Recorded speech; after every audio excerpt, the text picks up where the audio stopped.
क्या भारतीय जनता पार्टी के सांसदों की कि सांसद हैं और भारतीय जनता पार्टी की सरकार है, इसलिए चुप्पी साधे रहते हैं, बोलते नहीं हैं, यहाँ के हक की आवाज़ उठाते नहीं हैं। तो भारतीय जनता पार्टी का कहना है कि आपने यहाँ के सांसदों को, भारतीय जनता पार्टी के नेताओं को कभी साथ लेकर बैठकर चर्चा ही नहीं की, तो कैसे यहाँ पर विकास की स्थितियों पर बात हो पाएगी। बहरहाल इस पर बातचीत करने के लिए हमारे साथ में इस वक्त 3 खास मेहमान जुड़ रहे हैं। हमारे साथ में इस वक्त संतोष पांडे साहब हैं, राजनांदगांव से भारतीय जनता पार्टी के सांसद हैं, भारतीय जनता पार्टी के वरिष्ठ नेता हैं। संतोष पांडे जी, बहुत बहुत स्वागत है आपका।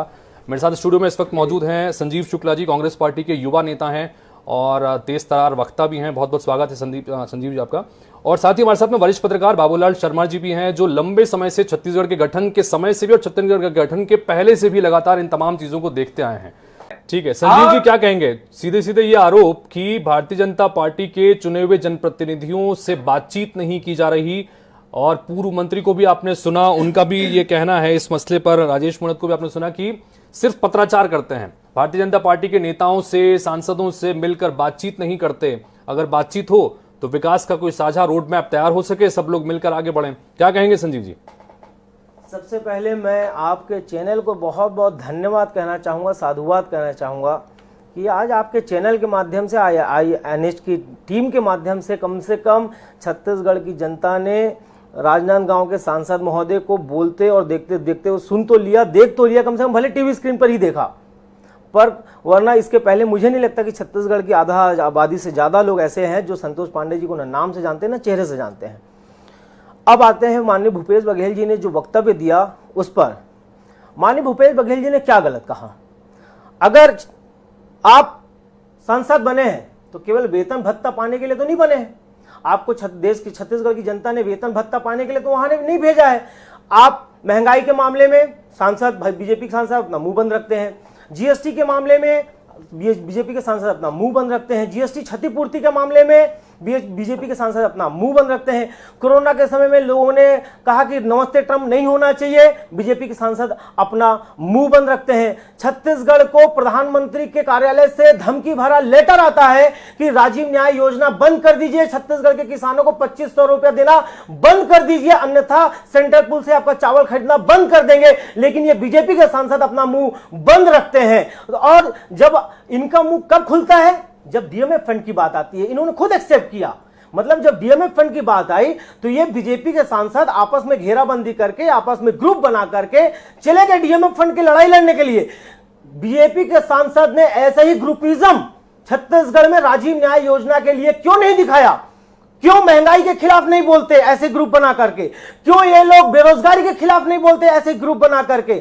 छत्तीसगढ़ की जनता अब इनको समझ चुकी है और ये तो आपके स्टूडियो में प्रमाणित कर रहे हैं कि जब डीएमएफ फंड की बात आई तो इन्होंने ग्रुप बना करके जाकर बाकायदा वो लड़ाई लड़ी। लेकिन छत्तीसगढ़ के हक और अधिकार की लड़ाई आपने सदन में कौन सी लड़ी? मैं संतोष पांडे जी से पूछना चाहता हूं, आप सम्मानित सांसद हैं, सदन पर आप पटल पर झूठ नहीं बोलेंगे, लेकिन कम से कम आज छत्तीसगढ़ की जनता के सामने आप झूठ मत बोलिए। 2 प्रश्न आपसे पूछता हूं, आप बताइए कि छत्तीसगढ़ की जनता के हितों के लिए आपने कौन सी आवाज उठाई सदन के पटल पर? कौन सी आवाज लगाई? दूसरी बात, 1 मिनट मुझे कंप्लीट करने दीजिए। दूसरी बात, आप आज भूपेश बघेल जी को बैठकर टीवी पर कोस रहे हैं।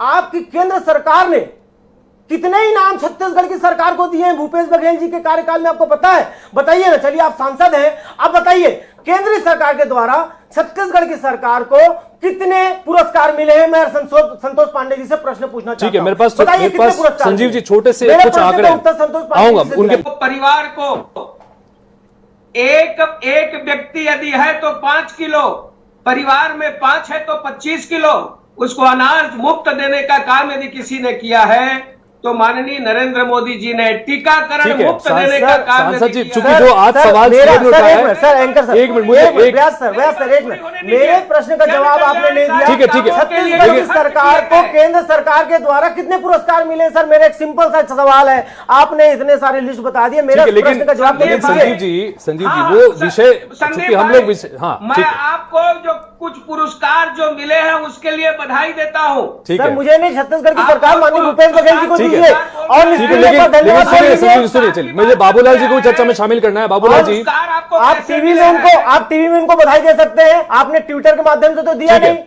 आप कम से कम टीवी स्क्रीन पे बोल दीजिए, भूपेश बघेल जी को बधाई दे दीजिए। अरे संजीव जी, प्लीज, आप जैसे ये हल्की वाली बात नहीं है। ठीक है संजीव जी, ठीक है, थोड़ा मुझे बाबूलाल जी संजीव जी प्लीज, संजीव जी प्लीज, सरकार को कितने पुरस्कार ठीक है संजीव जी, ठीक है, छत्तीसगढ़ से प्रतिनिधित्व करते हैं सदन में। मैं आपको बता देता हूं, छत्तीसगढ़ सरकार को केंद्र सरकार के द्वारा, यानी कि आपके नरेंद्र मोदी जी की सरकार के द्वारा 40 से ऊपर पुरस्कार मिले हैं, और आपने एक भी पुरस्कार के लिए छत्तीसगढ़ सरकार को ना बधाई दी, ना आपने शुभकामनाएं दी। ठीक है, बधाई उन्होंने दे दी। बाबूलाल जी मैं आपसे जानना चाहूंगा, मिला है, ये दुर्भाग्यजनक बात है। अरे संजीव जी, मुझे चर्चा पे मुझे सवाल करने दीजिए। बाबूलाल जी जानना चाहेंगे आपसे मैं कि ये जो स्थितियां हैं, थोड़ा ज्यादा मेहनत करिए। ठीक है, ठीक है संजीव जी, क्या कहेंगे जो आंकड़े उन्होंने रखे हैं सामने के? देखिए पिछली बार भी राशि आई है, और जो बची हुई है उसको लेकर भी वो कह रहे हैं कि विश्वास रखिए, पैसा जरूर आएगा, हम लोग लगे हुए हैं।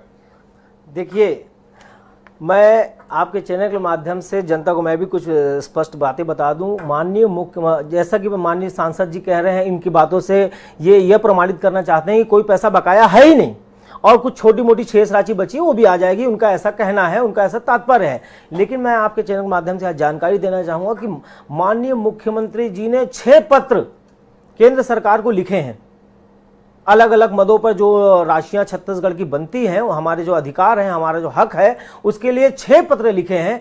अगर कोई बकाया राशि नहीं है तो एक भी पत्र का जवाब केंद्र सरकार के द्वारा जवाब में बोल दे कि आपका यह पैसा नहीं बनता है, यह पैसा हम दे चुके हैं। एक भी पत्र का जवाब नहीं आया, एक भी पत्र नहीं। और दूसरी बात भैया ने, सर ने उठाई कि सांसदों को माननीय मुख्यमंत्री जी बुलाते नहीं। कोरोना काल था, आपातकालीन व्यवस्था थी। ऐसे समय में जब छत्तीसगढ़ के सांसदों को, छत्तीसगढ़ की जनता के ऊपर में इनको यहाँ पर इनका कर्तव्य था कि छत्तीसगढ़ की जनता की सुरक्षा करते, रक्षा करते, जिसके लिए इनको प्रतिनिधित्व मिला, लेकिन इन लोगों ने छत्तीसगढ़ के कोष में एक नया पैसा देने की जहमत नहीं उठाई।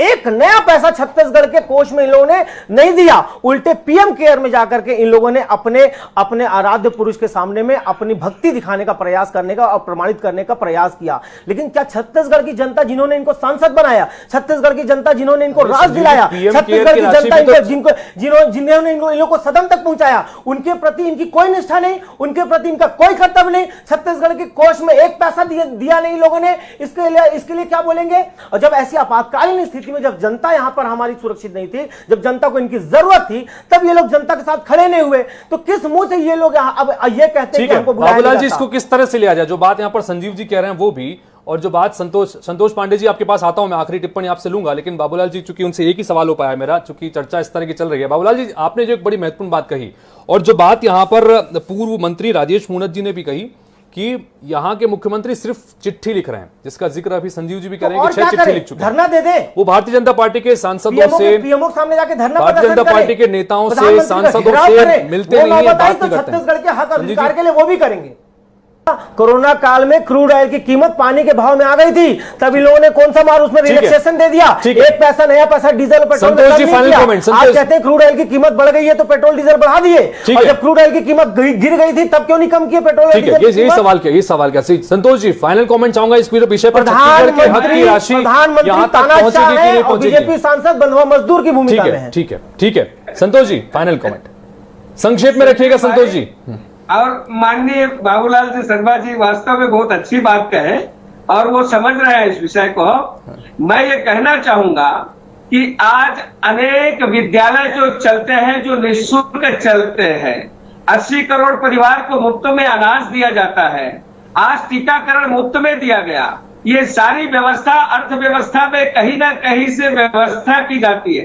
किंतु मैं एक बात कहना चाहूंगा कि ठीक खैरागढ़ के उपचुनाव के समय, संदीप भाई उत्तर देना, थोड़ी भी ऐसा होगा। आपको मेरा उत्तर दिए नहीं। नगर पालिका में 2019 के चुनाव में जिला बनाने की घोषणा किए थे, आपके घोषणा पत्र में था नगर पालिका के, अभी भी हुआ। ये चुनाव के समय ही आप घोषणा पत्र बना दिए। पहले जिला बना दिए, उसकी बधाई तो दे दीजिए। जिला बना दिए, पहले उसकी बधाई तो दे दीजिए। जिला बन गया ना, बधाई दे दीजिए ना। ठीक है। जिला बन गया, मेरा बधाई समय दीजिए। समय 40 खत्म हो चुका पुरस्कार मिले, है। उसकी बधाई समय खत्म दीजिए। हो चुका है संजीव माननीय जी। भूपेश बघेल जी के लिए अपनी आपको तालियां बजा बधाई। दीजिए। संजीव जी समय खत्म हो चुका है, मेरा आपको समय बल्कि बधाई। ऊपर हो गया है। किंतु मैं एक चीज कहना चाहूंगा, अरे दगा किसी का सगा नहीं है, किया नहीं तो कर देखो, और जिसने भी है किया जाकर उसके घर देखो। आज छत्तीसगढ़ के हित की जो हिस्से की राशि है वो अटकी हुई है, लिहाजा मुख्यमंत्री ने कहा है कि जब ये राशि की बात आती है, निकलते क्यों मत डरिए प्रधानमंत्री जी अरे से। संजीव जी, माफ छत्तीसगढ़ के कीजिए। हक अधिकार का ऐसी करोगे तो ये चर्चा यहाँ पर